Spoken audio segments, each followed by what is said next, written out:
You want to make the postseason, you got to win now. It is time. We're going past the second half of the season. Both teams need to win. It is the breakdown, analysis, and prediction for the Detroit Lions versus the Carolina Panthers. In this video, we're going to talk about player v. player. We're going to talk about roster v. roster, coach v. coach, and at the very end, we're going to give a prediction on what could possibly take place on Sunday, Lions versus Panthers. Before I get into this video, please hit that subscribe button and like the video because it helps bring out the video via YouTube algorithm. If you're a Carolina Panthers fan, that's okay because I do more content than just the Detroit Lions. We have fun on here. A lot of my subscribers are not Lions fans, and it's absolutely fun to communicate and have a great time. Let's go ahead and start right now with Matthew Stafford of the Detroit Lions. He has 2,403 yards, 63.67 completion percentage, 17 touchdowns to 7 interceptions. He is good Stafford or bad Stafford. It just depends on what day it is. And who knows how it's going to be, but Matthew Stafford is having one of those up and down years. He actually hurt his thumb versus the Washington football team. We'll kind of monitor that throughout the week. With that said, he played fine. Even when it got injured and taped up, I'm sure that he'll be fine versus this game. That's just something to really monitor going forward. Now, the Carolina Panthers have Teddy Bridgewater injured his knee versus the Tampa Bay Buccaneers. Right now, it's unconfirmed what's taking place. It could be just precautionary, taking the MRI. We don't know right now, so that could be a huge factor in this game. So right now, quarterback position undetermined for the Carolina Panthers. We'll see going forward. Now, Teddy's doing actually a really good job making sure that the completions are there. He's doing a better job, I think, than most people really predicted for the Carolina Panthers. And Christian McCaffrey went down early for them, so he's taken up a bigger role. And actually, the Carolina Panthers offense has been doing fairly well, underrated in my opinion. I think Teddy Bridgewater is underrated quarterback. But regarding this matchup, I actually would suggest that Matthew Stafford has a 0.5 advantage. He has more touchdowns. But to me, this is extremely close. And the Lions defense better not be complacent against Teddy Bridgewater. I think that he can really put up some big numbers on the Detroit Lions. Place a comment in the comment section. Who will have the better game? Do you think that Matthew Stafford will have the better game? Or do you think that Teddy Bridgewater will? This should be a fun matchup to watch during the Sunday's game. Let's jump to the running back position here. We're going to start with the Lions. Adrian Peterson, who's 97, 371, 3.8 average, 2 touchdowns. The issue is he's really starting to show his age. And Carolina Panthers fans, I think it'll be easy for your defensive line to stop him, i.e. Derek Brown. If the Lions continue to utilize his skills, there's going to be some issues running the football. The X factor here is DeAndre Swift. Will the Lions finally utilize Swift's skill set and run more with him? He is the better running back of the two, but Darrell Bevell has been very complacent and not giving the role bigger to DeAndre Swift. Let's jump to the Carolina Panthers. They have Mike Davis, who's 85 for 353, 4.2 average with 2 touchdowns. He's doing a very good job considering the fact the injury to Christian McCaffrey. Running the football well with Carolina. It's good to have a Teddy Bridgewater in there. It really opens up the running game. Again, the X factor is their running back, Christian McCaffrey. Will he be healthy Sunday versus the Detroit Lions? If that's the case, it is going to be a massive issue for the Detroit Lions defense. They are not good at stopping the run. I think this is a 1-point advantage if it's Mike Davis playing. If Christian McCaffrey's playing, a 3.5 advantage for the Carolina Panthers, depending on injury. Either way, advantage Carolina. Folks, you're going to be hit with an ad break in this video. And when you do, I know it's annoying, but guess what? I got to pay the bills. So while this ad break takes on, hit in that notification bell. Why do you want to do that? Because the Detroit Lions versus Carolina Panthers live watch party play-by-play game audio will be on my channel 1 p.m. Eastern time on Sunday. Carolina Panthers fan, jump on in. You can ask anyone on my channel. I'm very unbiased. Have fun with both teams. Hit that notification bell and let's have a great time. Let's go to the wide receivers. We're going to start with Danny Amendola, who's 28 for 411. 1407 average with 0 touchdowns.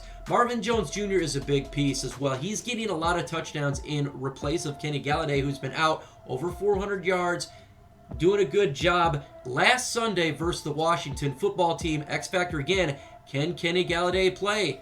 We don't know yet. I would say it's questionable at this point. It all depends on him.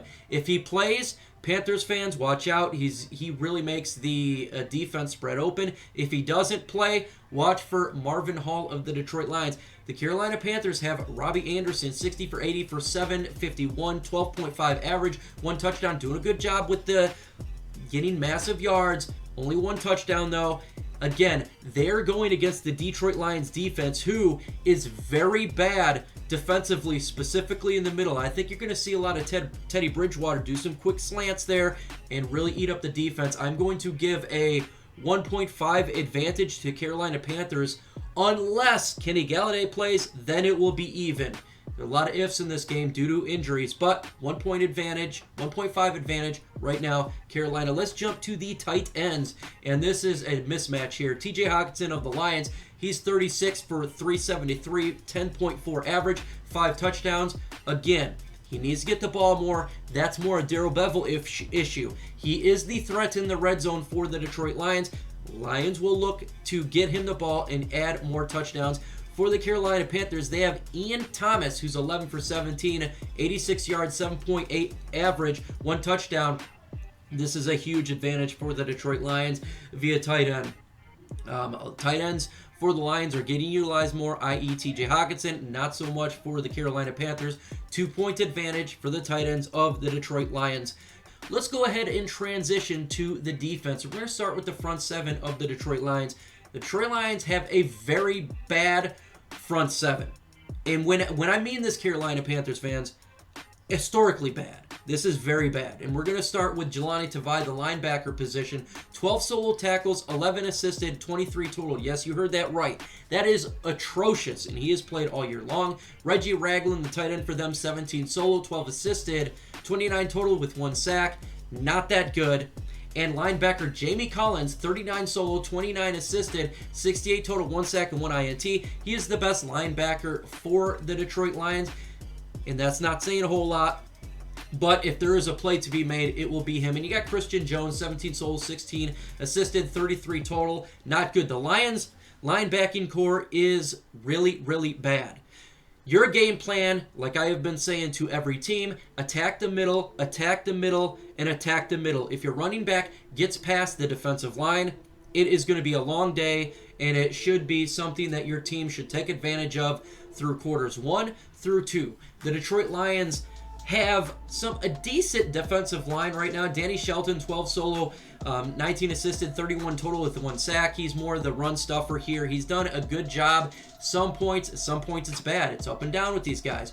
Romeo Okwara, he's 21 solo, 7 assisted, total of 29, and 6 sacks. He is getting after the quarterback. No doubt about it. Pay attention to Romeo Okwara. He is getting to the quarterback finally, because the Detroit Lions made a trade for Everson Griffin, who really showed out for the Detroit Lions against the Washington football team.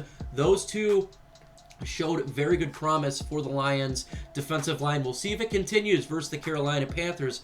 I'm not 100% sure. This is an iffy situation. You're going to get hit with another ad break. This is number 2.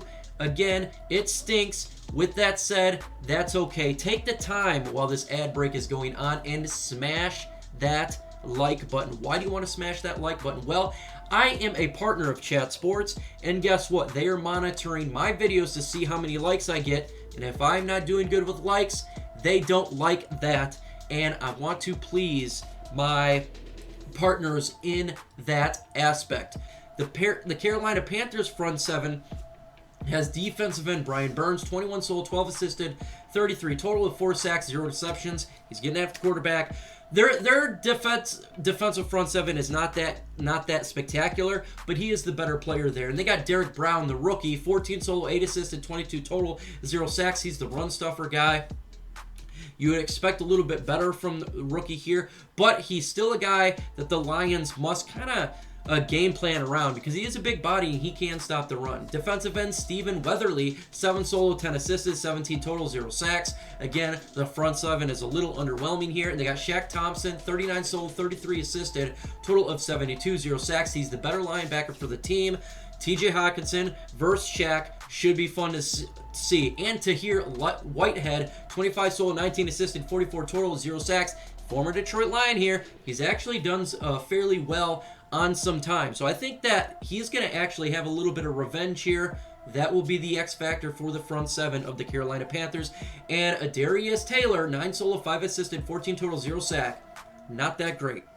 When it comes to the front 7 here, there's some good and some bad from front teams, but I'm going to give a 1-point advantage to the Carolina Panthers. I trust them more than I do the Detroit Lions. I've seen enough of the Lions linebacking core to give up on it. So I think they have a 1-point advantage. Subscribe to my channel. Why would you want to do such a thing if you're not even a Lions fan? Well, I drop content every single day. We have the One Pride podcast on Thursdays at 6:30 p.m. Eastern Time. That's not just Detroit Lions. Mailbag segment is to all my subscribers, and I have subscribers from all over the NFL. We have a fantastic time, and I do the live watch parties. You're going to want to be there where I do play-by-play commentary and kind of give you an aspect and a breakdown of what's taking place. Let's go to these secondaries, and we're going to start with the Detroit Lions here. They got safety Tracy Walker, 37 solo, 15 assisted, 52 total with 4 pass defenses. He has been injured a little. Not sure how well he's going to play. If he plays, we'll see. But he's an okay safety for the Lions. The best safety for them is safety Jaron Harmon. 27 solo, 11 assisted, 38 total, 2 interceptions, and 4 pass defenses. He is the better player. I think that Teddy Bridgewater should be a little hesitant to throw his way. Probably throw more Tracy Walker's way and be safer bet for him when it comes to INTs.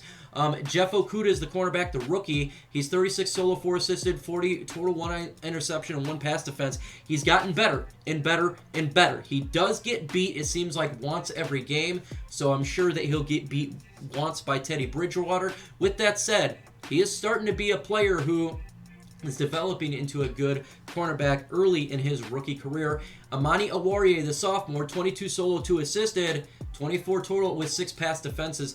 He is the best cornerback on this team. A lot of quarterbacks are not throwing his way as much, and if they do, he knocks the ball down. So make sure that if you're the Carolina Panthers to probably go Okudah's way a little bit more instead. And we got Justin Coleman, who has been injured, so you're going to notice his stats not that great. 11 solo, 6 assisted, total 17, 0 interceptions, and 1 pass defense. When he came back last week, he was bad. When he came back this week, he was good. We don't know what we're going to see on Sunday. That's just, it is what it is. We're going to go ahead and go to the Carolina Panthers secondary. They got Shaq Thompson, 39 solo, 33 assisted, 72 total, 0 sacks, and 4 pass defense. Their safety position is actually fairly good. A lot of pass defenses here, and I think with the Lions wide receiver core, they're going to have to get separation, or these guys are going to knock the ball down and get after the quarterback and put on some pressures with some blitzes here. They got safety Jeremy Chin, who's 38 solo, 29 assisted, 67 total, 0 receptions, again, 5 pass defenses. It's going to be harder for the Lions to go down range. I think they probably want to do a little more intermediate passes instead of doing the long range here. And they got Rasul Douglas, who's 26 solo, 6 assisted, 32 total, 0 receptions, 6 pass defenses. They're knocking the ball down. You're going to see this here.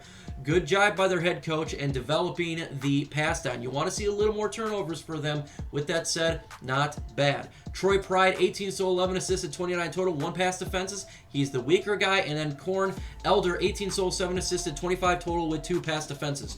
Their secondary is good when it comes to pass defense, but you want to see more interceptions. When it comes to the 2 comparative, I'm going to give a 0.5 advantage to the Detroit Lions. I have more belief that they can get the turnovers a little bit more, even though probably in this game, guys, also on all reality, there's not going to be a lot of turnovers. Comment, who has the better defense? Let me know in the comment section. I am curious to see. Do you think the Detroit Lions have the better defense? Do you think the Carolina has the better defense? Let me know. Comment, comment, comment. Let's go to these special teams. We're going to start with the Detroit Lions here. Jamal Agnew, he was injured. Don't know if he's going to play. If he doesn't play, it will be Danny Amendola, but he's 11 attempted, 294, 26.7. Regardless, the Lions are not running the ball out of the end zone that much, so it's probably going to be taking a knee with the 25. Matt Prater, who's 17 of 23, 73.9% field goal percentage, along with 59. He actually won the game, our kicker, against the Washington football team with a big one. With that said, he has been accurate throughout the year. And punter Jack Fox, the MVP for the Detroit Lions, who should be all-pro punter. He's 33 for 1,721, 67 long, 52.2 average. He's the best punter in the NFL. I've been saying this every week. He is really putting offenses on long fields. Every single punt is magic, so expect long drives you're going to have to do, Carolina Panthers fans. Panthers, they got Pharaoh Cooper, 18 for 430, 23.9 average. Not too bad.